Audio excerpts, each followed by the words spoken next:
Hey everyone, welcome back to some new r/malicious compliance stories. I hope you had a great day. In today's episode, we have a story about a boss that takes a bad customer's request so literally that it would have taken down even the most entitled person. So sit back, relax, and enjoy the video. And please don't forget to gently brush the like button to turn it blue. It really helps the channel. The first story is called "He is not the one who made a mistake." I was about 4 years into my retail job and I was pretty knowledgeable in my department as well as our backroom inventory. One day my department manager decided he wanted oil on one of the empty end caps. These are shelves that face the main action alleys before you go down one of the aisles. Normally it wouldn't be a problem, we would have plenty of overstock in our backroom. Unfortunately, this wasn't the case as we were experiencing a shortage due to the department manager dropping the ball on ordering more oil. I tried to explain that we barely had enough for the shelves themselves, but he only replied with, "I don't care, I want this end cap full of oil at the end of your shift." He did this with the store manager around. He walked away to go home for the day and I explained to the store manager the lack of stock. She replied with, "Well, that is a predicament. Kinda like the predicament that the other department has by ordering too much peanut oil for their department. My only suggestion is just to do what your department manager has asked." She had a bit of an evil grin when she said that. That's when the gears inside my head meshed together, and I just replied with, "Okay then. Cue the malicious compliance." I immediately got to work. I went to the other department's backroom and found 4 pallets of peanut oil. As I'm grabbing 1 pallet of peanut oil, 2 more pallets of it arrived from one of our shipping trucks. In a matter of an hour and a half, the end cap was full of peanut oil. I had used almost 2 full pallets. The only other thing I had to do was change the price signs. I got done with that, it was the end of my shift, and I went home for the day. The next day I show up to work, head to my department, and see the department manager standing at the end cap I worked at, and he looks angry. "What the heck is this?" "It's peanut oil. You said you wanted oil on this end cap, and didn't specify what kind of oil at the end of my shift. So oil on the end cap we have." "This isn't what I meant. You were supposed to have motor oil on this end cap, not this crap. Consider this your written reprimand." The store manager turns the corner after hearing everything. I believe he tried to inform you of the lack of stock of motor oil, and if I recall correctly, you said, and I quote, "I don't care, I want this end cap full of oil at the end of your shift." And he is right, you didn't specify what kind of oil. So I believe it would be in your best interest that I don't see any kind of write-up in the system for this incident. Then she turns to me. "The other end caps are looking pretty empty. You do me a favor and fill them up with more oil. We received 4 more pallets of it after you left." I just replied with, "Okay then," and got to work. At the end of the day, the store manager and I had a pretty good laugh, as well as taking care of the other department's overorder. The only one who walked away with a write-up was the department manager for not ordering more motor oil again. That store manager is great. She really understood how to run her store. The next story is called "Let Me Take a Closer Look." I used to work at a store run by a woman named Irene. She would buy vintage and high-end items, repair them, and then sell them in the store. We didn't have multiple sizes of things, as the only bulk items we bought were little trinkets and soaps, sometimes jewelry. One day, when Irene had gone out to get more supplies, this jerk couple walked in. The wife was on the wrong foot the moment she opened her mouth. Jokina seemed to think we were her underlings, that she was the queen of the world, and everything had to be in her size. Her husband Vernon would grunt and repeat what she said in a more nasally aggressive voice. It was the longest 2 hours of my life. We had everything organized by size and did not have extras in the back. After explaining that to Jokina for the 100th time, I was about to throw a purse at her head. "This is not my size. Why don't you have my size?"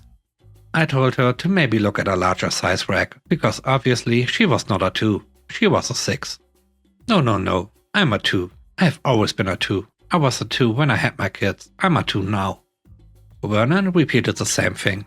"No, she's a 2. A 2. A 2.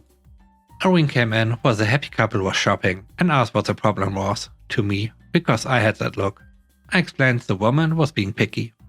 Eventually, the woman stormed up again, with a pair of pants, demanding I read her the size. I told her the size, a 6, and she said, "I'm a 2, not a 6. Why do I fit into these?" Irene ended up speaking with her. "Those are a 6. If you fit into them, then you are not a 2. Jokina got silent, turned to her husband and waved the pants around. Vernon said, "Now listen here, I don't like the way you guys have been helping my wife. She asks questions and gets an attitude. You should use your eyes and actually look at the tag and see if there's a problem.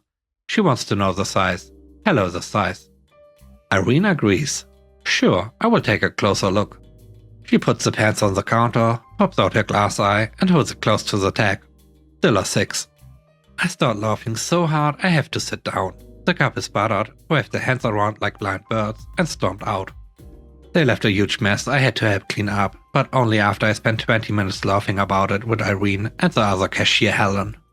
Irene gave me money to get us all coffee, we closed early and cleaned up the store. Irene was the best boss I ever had. I was sad when I had to move for college. Okay, who would have expected that? A crazy good story in my opinion. And a great way to deal with those jerks. The last story is called Boss Wants to Make All the Decisions.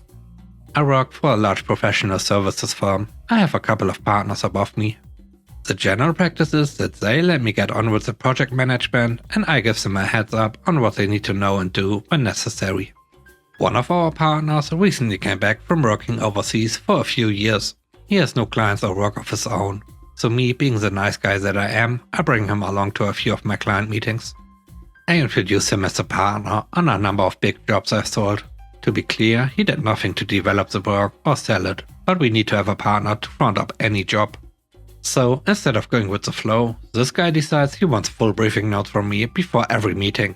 He wants me to write down scripts for him with what he should say so it looks like he knows what he's talking about and isn't just a waste of space.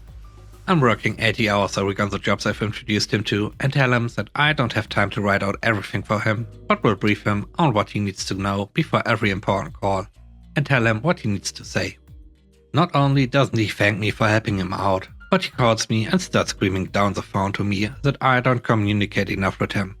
He wants full briefing notes before every meeting and copies them into every meeting. He also puts me in my place that he's the partner and that he's the one who will make all the client decisions.